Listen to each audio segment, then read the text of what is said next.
Salut tout le monde. Alors aujourd'hui je suis avec FX, hein. Bonjour tout le monde. C'est comme ça qu'on l'appelle. Ouais. Et du coup FX est médecin urgentiste. D'accord. Donc urgentiste c'est un métier qui attire beaucoup de monde mais qui fait aussi peur à pas mal de monde. Personnellement, hein, pas contre toi, c'est pas trop mon dada. Du coup c'est pas moi qui vais réussir à vous vendre le truc. C'est pour ça aujourd'hui j'ai fait appel à voilà, FX médecin urgentiste. Donc vas-y, je te laisse la parole.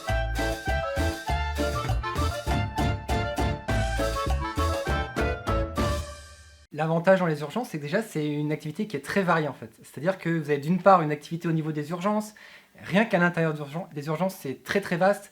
Vous avez des chocages où on a les vraies urgences vitales, on a de la filière médico-chirurgicale qui est, on va dire, plus globale en fait, des gens qui viennent aux urgences pour des fois des hospitalisations, hein, parce que c'est aussi la porte d'entrée de l'hôpital.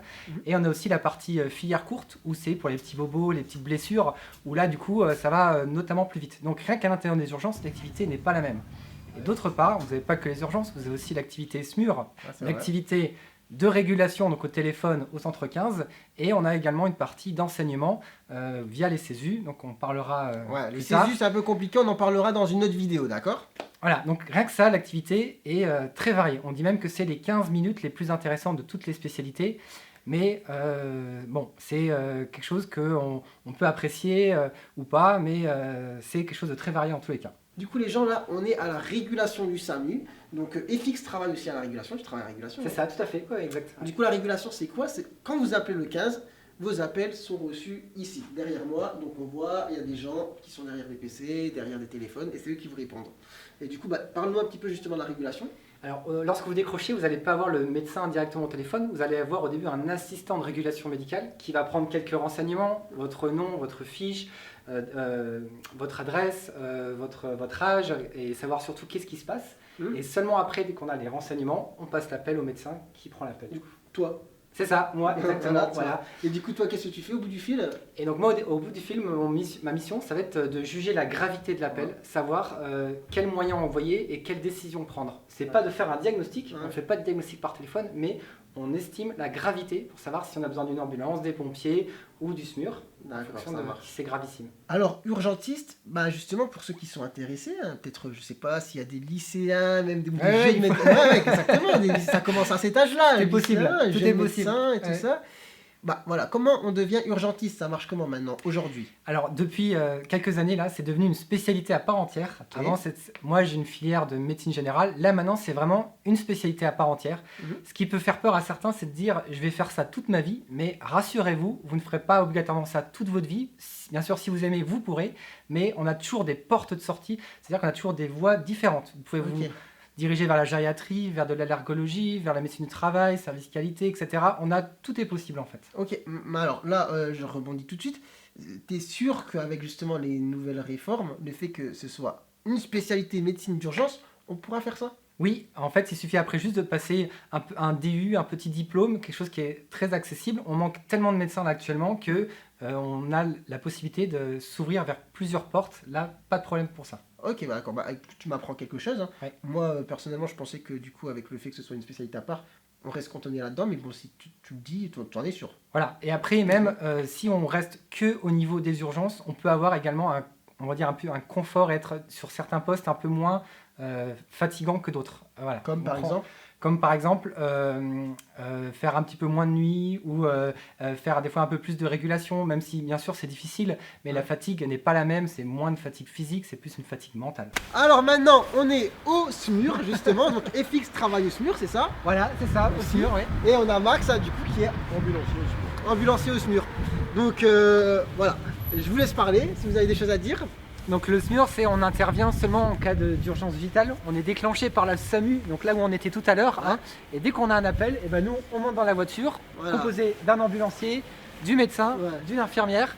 Et on est parti du coup à l'adresse indiquée et sur l'urgence décidée. Et toi Max, ta formation c'est quoi? T'as regardé Taxi 5? Comment ça s'est passé? C'est un peu ça, des formations de conduite en milieu dangereux, enfin risqué. Tu peux te rapprocher et du coup, moi, mon rôle c'est d'amener l'équipe le plus rapidement possible et en sécurité sur le lieu de l'intervention. Et on gère également tout ce qui est préparation du matériel, dont l'infirmière et le médecin auront besoin. Ok, matériel, on peut voir? Bah, bien sûr. Alors, Allez hop, on regarde. Allez, let's go. Ah, aujourd'hui c'est pro, hein, j'ai le caméraman et tout ça, hein. On rigole pas. Waouh. Alors ici le matos. Alors on en a encore plein ailleurs hein, du matériel, mais là en fait c'est ce qu'on appelle le matériel de première intervention. première On a un sac d'intervention dans lequel on va retrouver de quoi poser des perfusions, Ouais. des médicaments de l'urgence, scope. un scope, un respirateur, Respirateur, avec le matériel seringue. qui va avec le respirateur, les pousses seringues et le sac du docteur. Les petites Pas mal. lumières, là. Lumière. Bah, franchement c'est beau, j'ai toujours trouvé ça magnifique, j'espère que ça en fait rêver certains et peut-être ça va éveiller, je sais pas, des vocations. Donc en tout cas super cool hein, ce que vous faites. Hein. Comme tu es urgentiste, voilà, je parlais d'un petit truc, moi qui me chiffonne, en tout cas en tant qu'interne, je sais pas si on le vit pareil en étant chef, voilà, c'est les gardes de 24 heures. Moi perso je suis pas pour parce que voilà j'en ai fait, et c'est-à-dire vraiment c'est un truc de dingue. Du coup voilà, qu'est-ce que t'en penses, comment tu vis les choses, est-ce que c'est différent en étant chef? Voilà, dis-moi. Alors c'est vrai que les gardes de 24 heures, c'est un vaste débat dont je ne vais pas me développer là actuellement, mais on a toujours des possibilités. En fait, nous, on a déjà le choix. C'est-à-dire que ceux qui font des gardes de 24 heures, ils choisissent de le faire. Ok. Certains médecins disent je veux faire que ça, d'autres ne veulent pas du tout en faire. On respecte là-dessus le choix du travail qu'on veut effectuer.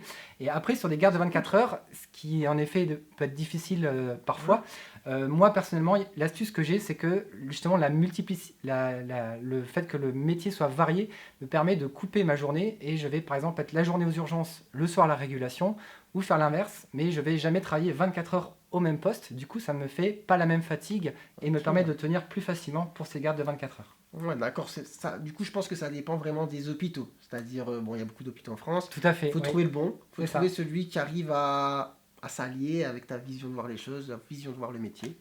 Donc, en tout cas, c'est intéressant parce que tu vois, je savais pas qu'on pouvait faire de cette manière. Donc, Un autre élément qui est, je pense, important en tant que médecin urgentiste, c'est d'apprendre à gérer son sommeil. C'est quelque chose qui est très important également pour la fatigue et pour le confort de vie. Ce qui est important, c'est de comprendre très très vite qu'on a des cycles de sommeil. Et moi, personnellement, le fait de par exemple, faire 3 heures de sommeil me permet de faire un cycle et peut me permettre d'être totalement reposé après. Mais ça, c'est personne dépendant et Ouais. c'est quelque chose en effet qui se travaille ok. avec le temps. Du coup, là, on finit cette vidéo avec une petite photo de famille. Du coup, on a le chef et ses internes. Donc, toi, c'est Olivier. Olivier et Elodie. qui sont internes de médecine générale et ils font leur semestre aux urgences. Donc, est-ce que vous avez un mot à dire, même si le chef est là? Alors, Formateur. Voilà, on va dire ça. Pour un premier semestre, c'est sûr que c'est formateur.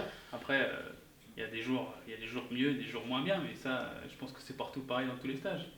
il se retient, je sens qu'il se retient. Il va pas tout dire. Ah, mais non. Non, mais t'inquiète. Mais rythme assez difficile, mais très formateur, effectivement. On apprend beaucoup de choses. C'est un semestre super intéressant, super riche.